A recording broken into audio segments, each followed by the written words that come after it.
讲到后礼拜就要过年啊，以早厝里唔爱带春啊，有的人过大年货。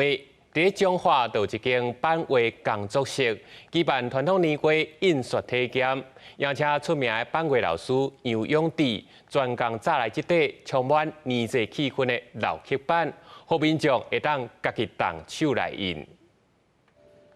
一张一张真有过年气氛的年画，这拢是民众家己印的。彰化有版画工作室举办传统年画印刷活动，邀请版画老师杨永志来教课，了解台湾版画的发展历史，阁有提供门神、生肖、世家剑等等的年画版印。版画本身又阁有文化的细节伫内底，我感觉甲咱一般老百姓的迄个品口味阁较下淡薄啊。老师其实就是伊的学问足深的，所以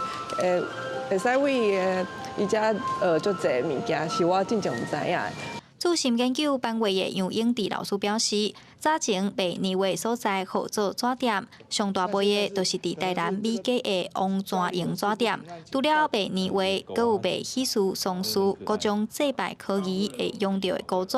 因为出现自动的印刷技术，传统版画纸店开始稀微，真侪台湾味的年画拢胖见。查门神的时候都是中国年，外国的门神，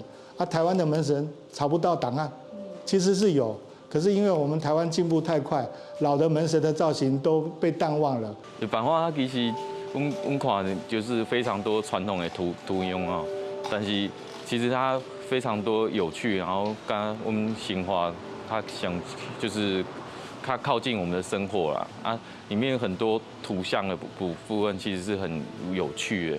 彰化丽水的传统门神、台南世家剑、新竹客家元素的钟馗，拢是真有台湾味的年画多样。活动主办人嘛是版画创作者的林达友表示，透过活动除了互大众认捌传统年画，嘛希望大家交流分享，创作出新的台湾款版画，和版画艺术会当继续传进。记者杨淑晴，彰化报道。